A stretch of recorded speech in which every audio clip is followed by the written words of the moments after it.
Yesu alipandishwa na Roho Mtakatifu. Tuwaulize waliofunga siku 40 wanapandishwa na nani?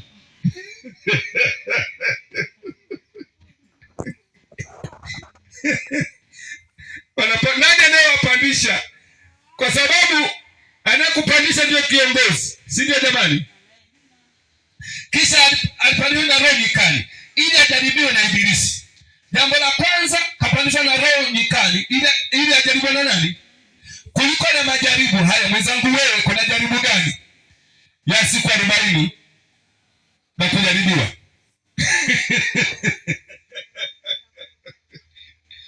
Lazima mtu muulize, bwana, siku 40 umefunga, kuna jaribu lolote unalopitia? Kuna jaribu gani? Alafu jambo lingine nasema kwamba ajaribiwe na Ibilisi. Akafunga siku 40 mchana na usiku. Mwisho akaona njaa. Mwisho ile siku 40 akaona nini? Njaa. Sasa anapoambia anafunga siku 40 usiku na mchana, cha kwanza asione njaa. Njaa mwishoni. Tutaokota maiti kila siku. Haleluya. Mjaribu akamjia akamwambia, wewe ukiwa ndiye mwana wa Mungu, amuru kwamba mawe haya yawe mkate. Huyu pepo, huyu shetani akiwa nje ya Yesu anamshawishi kwa njia ya mawazo ageuze mawe yawe nini? Mikate. Yesu anamwambiaje? Naye akajibu akasema, imeandikwa, mtu hataishi kwa mkate tu, ila kwa kila neno litokalo katika kinywa cha Mungu.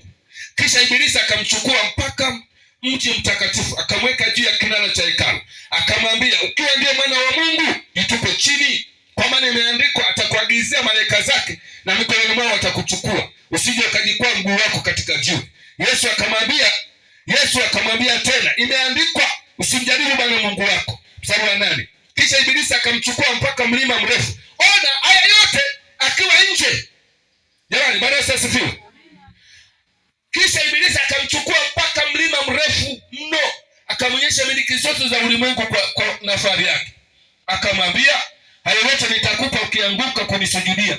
Ndipo Yesu alipomwambia, nenda zako Shetani, kwa maana imeandikwa, msujudie Bwana Mungu wako, umwabudu peke yake.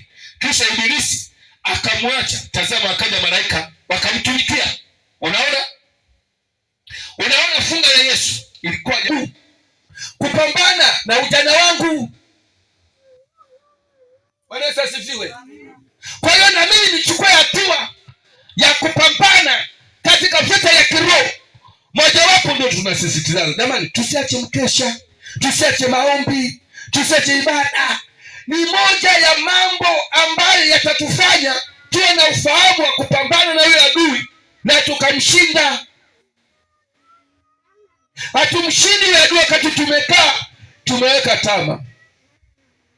Ukiambiwa, oh bwana, mambo magumu, yaani unavyoniona hivi, inuka upambane. Haleluya. Kuna wengine utakuta pepo anamwambia nenda kajinyonge. Sikana kama ile pepo iko ndani, iko nje, anamshawishi nenda kajinyonge. Anaenda kujinyonga. Na mmoja kashawishiwa na pepo kwamba uchukue vitu vyote, ukitaka wachane na ukitaka mwanaume wako kuache, uchukue vitu vyote vya ndani uende navyo nyumbani kwenu. Na kweli kachukua vitu vyote vya ndani. Mwanaume anarudi chumba kiko sifuri. Hakuna cha kijiko, kakuta tu makaratasi yale manini na nini. Aamini chumba chake. Na mwisho hapo wakachana. Bwana Yesu asifiwe. Hata mdada nyumbani kauziwa kidogo na mama kamwambia fanya hivi, anachukua kabegi chake naenda kwa baba mkubwa. Huyu mama ananitesa. Sasa tunafanyaga jamani? Ukaenda kwa baba mkubwa kule, ni hapo ndani mnaje? Leo naenda kwa shangazi. Yaani muda wote tu mapepo yanamhamisha, leo kwa shangazi, leo kwa mjomba, leo kwa baba mbabu, leo kwa bibi. Yaani kwa mama tu. Mapepo. Bwana Yesu asifiwe. Amen. Yuko kazini, ameanza kazi tu tayari. Mapepo wanafanya wagusi wako waone. Akikuuzi mtu kidogo tu waonanda tu. Wanakuuzi nini hapo? Wewe ni mtu mzima. Kwanza wewe ni mdada mwenye kupendeza. Nini nakuuzi? Akikuuzi kuna sema bosi ameniuzi na acha na kazi na ondoka zangu. Huyo. Ukimwambia mimi mabosi wananiuzi pale, sitaki kabisa mimi kuniuzi. Sisi familia yetu si ya kuuziwa. Yaani mimi nimelelewa kwenye malezi fresh kweli. Babangu hajawahi kunikaripia. Mtu mwingine anikaripia eti mimi nimefanya nini? Yaani mdomo na ulegeza unadhani ndio sifa. Nani mimi hivi.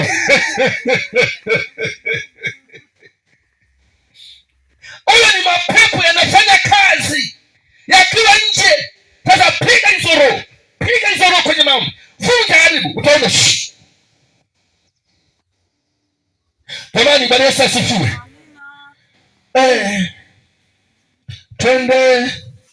Twende sasa Wathesalonike wa kwanza, tunamalizia. Wathesalonike wa kwanza sura ya 2 mstari wa 17 mpaka 18. Wathesalonike wa kwanza sura ya 2 mstari wa 17 mpaka 18.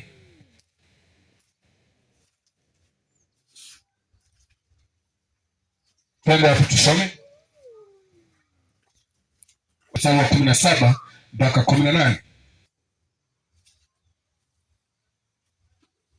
Wathesalonike wa kwanza sura ya 2 mstari wa 17 mpaka 18. Tasoma hapo. Sikiliza vizuri.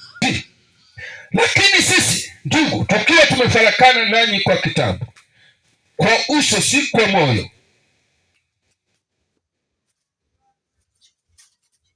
Narudia.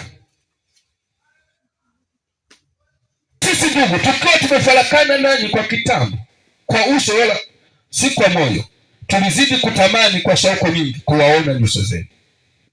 Kwa hiyo tulitaka kuja kwenu, naam, mimi Paulo, mara ya kwanza na mara ya pili, na shetani akatuzuia. Na shetani akafanyaje?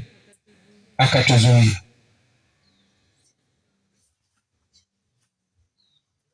Shetani akafanyaje? Habari njema huko. Hivi nikuuliza leo, wangapi wamezuiliwa kwenye ibada wasije? Mtu mwingine yuko nyumbani tu, leo kabisa naona kwenye ibada kwake ndani kumeingia heka. Yuko toka toa nguo zake, kanazunguka hapo, anafua. Wewe leta sabuni mtoto hapo, sabuni naisha, anafua nguo. Yaani masuala kwenda kumwabudu Mungu. Wangapi wanazuiliwa kwenye maombi? Leo nimechoka bwana, kila siku kuomba bwana, na wamezidi kanisani. Yaani hata sumuja tupumzike. Unadhani haya maneno unayozungumza ni Roho Mtakatifu hivi? Jamani, Bwana Yesu asifiwe. Unaweza ukapigwa chenga, kumbe wewe mwenyewe yaani unazungumza, wewe uzungumzi kama wewe kuna mawazo yameingia. Kwa hiyo matamko wewe unaweka muhuri. Baba kuomba jamani. Kuomba nini bwana? Muomba sana. Wangapi tena kumbe? Wangapi wameomba sana alia zao zile? Unaweza nini? Wengine wanasema kwamba anaenda kanisani, asema kanisani wote sawa, haina shida. Na nani? Unadhani haya maneno nani anazungumza? Ni Roho Mtakatifu, ni Mungu. Bwana Yesu asifiwe. Ndio sema ukitoa sadaka, wewe unatoa sadaka, atakula mchungaji anakula sadaka. Usitoe na nini? Kumbe kutoa ni kubarikiwa kwako, anakwambia toa sadaka hizo, wewe toa sadaka tu, atakula watu tu. Wewe na nini? Mimi nimwambia mtu mmoja nikasema hivi, wewe kama una sadaka usije kutoa kanisani.